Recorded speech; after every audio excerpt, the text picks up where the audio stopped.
should be fair.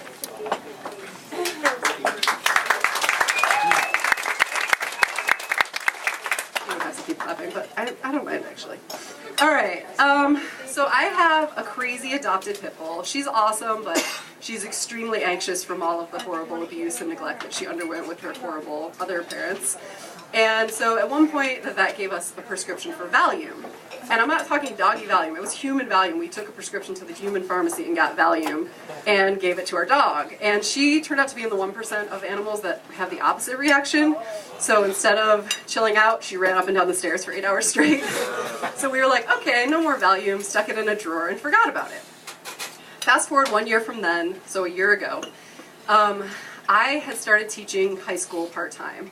And when I say part-time, it's a little bit of a lie. I had other jobs that I do as a consultant, and I was doing the teaching job for 60 hours a week. But I did not mind. I woke up every morning just feeling that blissful joy that I'd only heard other people describe. Like, oh my God, I love doing this. Every moment of the day I was enraptured. I fucking loved my students. Even when they were jerks, I loved them. I totally understand the parent thing now. Like, that is how it works. It doesn't matter how much they're shitty, you still love them. And that was my experience. So into this parade of roses and rainbows, of course, a dark cloud must come. And in my case, that dark cloud came in the form of an email from an angry parent. And it went pretty much like this, I'm paraphrasing. Dear Miss Pfeiffer, you are a horrible human being and you are ruining the life of my daughter. Sincerely, parent. And I did what any normal person would do. I cried for 8 to 10 hours and then I wrote her back. And I said, dear parent, obviously this is a misunderstanding. I actually love your child.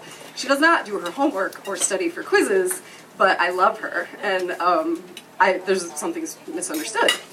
And she wrote back, yes, the misunderstanding is that you don't seem to know you're a horrible person. So this went on for about 2 months, back and forth, involving administrators and all kinds of other lovely people. And the common denominator of all of these conversations was that I cried every single time I saw her name in my inbox. And I cried for like hours. So I started to evolve these plans. I was like, all right, I'm going to go on a run, and I'm going to run for like 3 hours, because if I run for 3 hours, I'll be fucking so tired, I won't be able to think, I'm going to sleep, I will not cry, I will not be crying.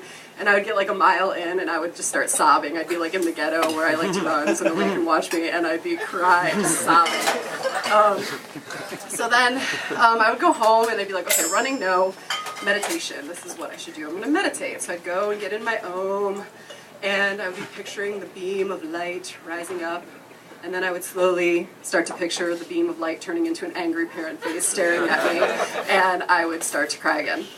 So this had been going on for a while, and one day I was in my kitchen making a giant batch of caramel for the Philly food swap when my husband came into the kitchen and found me crying into my caramel. And he was like, fuck this, we are done, you are done. We have dog Valium in that drawer right there. You're going to take a dog Valium and you're going to give your brain a rest for a day. You're just going to take it and you'll feel fine. And I said, you know what, I will. I will be the human for one day in my life who self-medicates, and that will be okay. So, like any responsible and mature adult, I didn't in no way search for any kind of dosage information about this pill, because it's only an extremely strong prescription sedative, so why bother to do that? Popped a pill, thought everything was fine, until 10 minutes later when my husband came into the kitchen and said to me, why are you swaying back and forth? And I said, I'm not swaying back and forth. And he said, go lay down on the couch while I look up the dosage information. So I did, and turns out that a normal starting dosage for someone who doesn't take Valium is like 0.25 milligrams, and the pill that I took was 2 milligrams, so 8 times as much as you're supposed to. So unsurprisingly, I slept for the next 24 hours. And when I woke up the next morning, I noticed 2 things. One, my skin had a lovely yellow tinge to it, so definitely accrued some liver damage there, so that's good. And 2, I was at peace.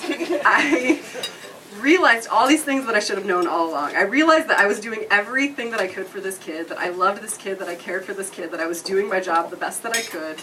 And I realized that this parent I couldn't even hate her anymore, because she wasn't about me. It had nothing to do with me. It was about her being defensive of her child, and even though she was wrong and mean, it wasn't about me. It had nothing to do with me.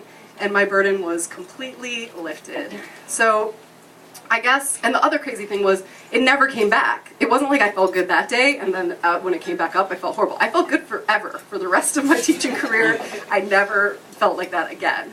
So the question that I started to pose to myself after that was, if you can just pop a Valium, why the hell do people spend years learning how to meditate?